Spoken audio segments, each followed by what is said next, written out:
तेजी से बढ़ रहे हैं, इस बात को हम स्वीकार करते हैं। ये थोड़ा चिंता का विषय है, लेकिन घबराने की कोई जरूरत नहीं है। मैं आपका मुख्यमंत्री आपको ये भरोसा दिलाना चाहता हूं कि आपकी सरकार कोरोना से 4 कदम आगे चल रही है। जितनी जरूरत है उससे कहीं ज्यादा इंतजाम हम आपके इलाज के लिए कर रहे हैं। जैसा मैं हमेशा कहता आया हूं कि हम परमानेंटली जिंदगी में लॉकडाउन नहीं कर सकते, सब कुछ बंद करके नहीं रहा जा सकता। आज कोई ये नहीं कह सकता कि 1 महीना लॉकडाउन और कर लो तो कोरोना ठीक हो जाएगा, या 2 महीना लॉकडाउन और कर लो तो कोरोना ठीक हो जाएगा। कोरोना रहेगा, और अगर कोरोना रहेगा तो कोरोना का इलाज करने का इंतजाम करना पड़ेगा। हमारी पूरी सरकार इस टाइम कोरोना के मरीजों का इलाज करने की तरफ ध्यान दे रही है। दिल्ली का मुख्यमंत्री होने के नाते 2 चीजों पे ही मेरे लिए चिंता होगी। अगर दिल्ली के अंदर कोरोना की वजह से मौत का आंकड़ा बहुत बढ़ने लगा, मेरे लिए चिंता होगी। मेरा पूरी कोशिश है कि कोरोना के मरीज अगर बढ़ भी रहे हैं तो वो ठीक हों और घर चले जाएं, ठीक हों और घर चले जाएं। तो मौत नहीं होनी चाहिए कोरोना की वजह से, इसको कम से कम रखने की हम पूरी कोशिश कर रहे हैं। और दूसरी चीज, कोरोना की वजह से मान लीजिए 10,000 पेशेंट हो गए और हमारे पास 8,000 बेड हैं, तो मेरे लिए चिंता का विषय है।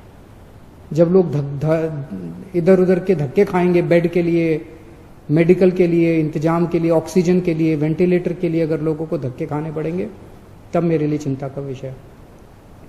और अगर बेड कम पड़ गए, ऑक्सीजन कम पड़ गई, वेंटिलेटर कम पड़ गए, पीपी किट कम पड़ गए, तो उसकी वजह से मौत भी ज्यादा हो जाएंगी, क्योंकि उनको इंतजाम नहीं मिलेगा।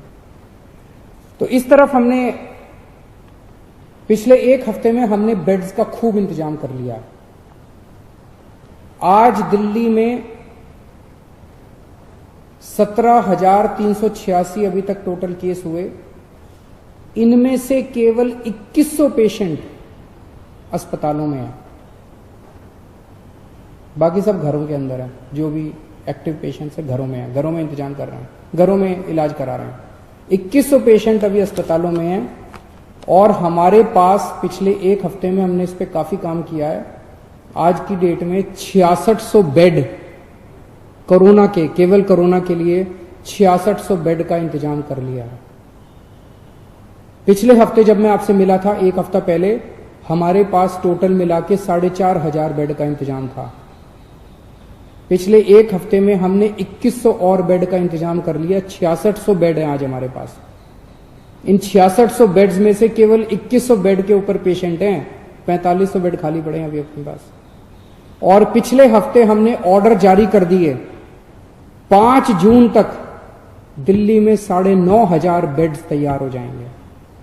उनकी तैयारी चल रही है, ऑर्डर जारी कर दिए हैं। कई होटल्स को टेक ओवर कर रहे हैं हम लोग, होटल्स के अंदर बेड बना रहे हैं, वहां पे ऑक्सीजन कॉन्सेंट्रेटर लगाएंगे, अगर जरूरत पड़ी वहां भी ऑक्सीजन देने की, वहां भी ऑक्सीजन देंगे।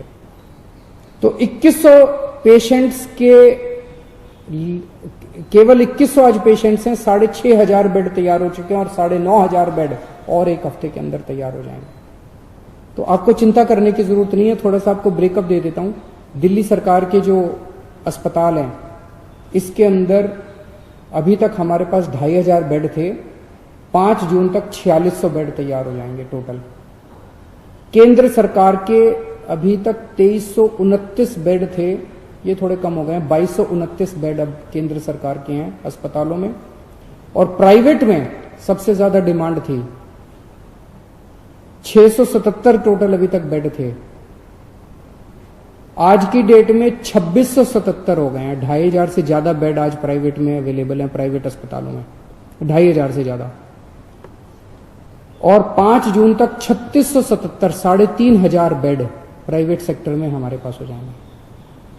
अक्सर बहुत सारे लोग प्राइवेट में जाना चाहते हैं, कहते जी मेरे पास तो इंश्योरेंस है, मैं तो प्राइवेट में जाना चाहता हूं। आपकी मर्जी, आप कहीं भी जाइए, लेकिन आपकी जानकारी लेके बता दूं, जैसे दिल्ली के सरकारी स्कूल बहुत अच्छे हैं, दिल्ली के सरकारी अस्पताल भी बहुत अच्छे हैं। अगर आप सरकारी अस्पतालों में जाएंगे तो आपको अच्छी व्यवस्था मिलेगी। एक चीज आपकी, एक आंकड़ा आपकी जानकारी के लिए, 14 मई को दिल्ली में 8,500 केस थे। 15 दिन बाद आज 17,000 केस हैं। डबल हो गए, 8,500 केस बढ़ गए। 14 मई को दिल्ली के अस्पतालों में 1,600 मरीज थे, आज 2,100 मरीज हैं। 8,500 पेशेंट बढ़ गए, लेकिन अस्पताल में केवल 500 मरीज बढ़े। मोटा मोटा मैं कहने की ये कोशिश कर रहा हूं कि जितने लोगों को कोरोना हो रहा है, या तो उनको कोई सिम्टम नहीं हो रहा, या उनको इतना मामूली सिम्टम हो रहा है, थोड़ी सी खांसी, थोड़ा सा बुखार, कि अपने घर में इलाज कर रहे हैं। 15 दिन में 8,500 केस बढ़े, लेकिन अस्पतालों में केवल 500 केस बढ़े। तो चिंता करने की, बिल्कुल घबराने की जरूरत नहीं है। चिंता तो है, कोरोना के केस इतने बढ़ने नहीं चाहिए, हम भी नहीं चाहते। थोड़ा भी बुखार है तो क्यों है, क्यों तकलीफ होनी चाहिए अपने लोगों को। लेकिन अगर कोरोना है तो घबराने की जरूरत नहीं है। मोस्टली लोग, अधिकतर लोग ठीक हो रहे हैं और अपने घर पे ही ठीक हो रहे हैं।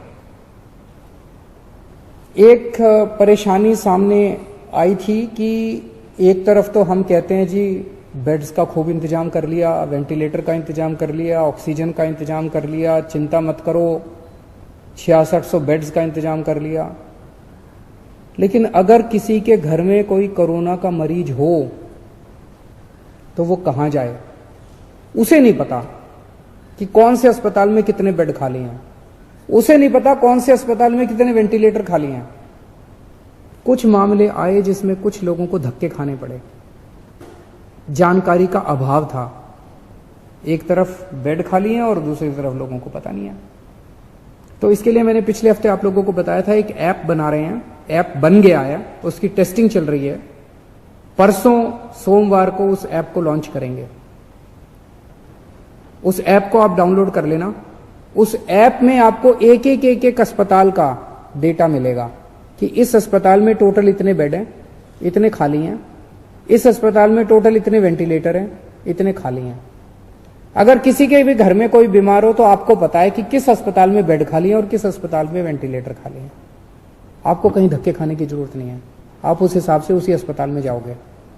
जिनके पास स्मार्टफोन नहीं है वो वेबसाइट पे जाके कर सकते हैं। वेबसाइट वेब पेज भी बना रहे हैं, और एक हेल्पलाइन 1031 जो है उसके ऊपर भी ये वाली सारी जानकारी आपको मिल जाया करेगी।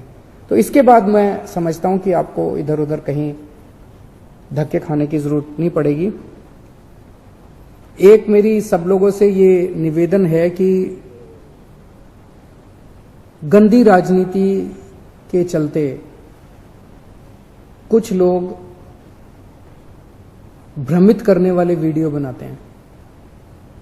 वीडियो कहीं और का है। आज सुबह से कोई एक वीडियो चला रखा है कि देखिए कितनी लाशें दिल्ली के अस्पताल में, वो पता चला कहीं और का है, दिल्ली का है ही नहीं।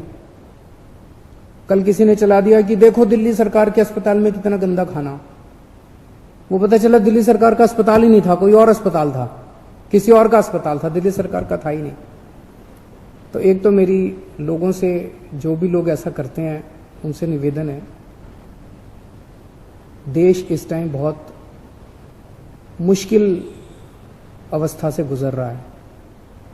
इस वक्त अपने को सबको राजनीति छोड़ के एक साथ मिलकर देश के लिए काम करना है।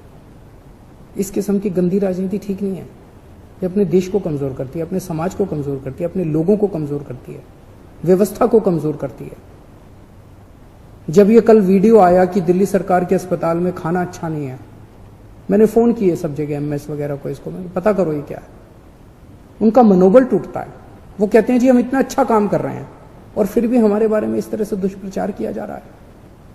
जो डॉक्टर, जो नर्स इतना आगे बढ़ के काम कर रहे हैं, आज दिल्ली के अंदर दिल्ली के डॉक्टर्स, दिल्ली के नर्सेज ने इतनी मेहनत करके दिल्ली के अंदर डेथ के फिगर को, मौत के आंकड़े को इतना कम रखा हुआ है, और आप एक किसी और देश का, किसी और शहर का वीडियो चला के कहते हैं दिल्ली में लाशों का ढेर। सोचो उनके मन पे क्या गुजरती है।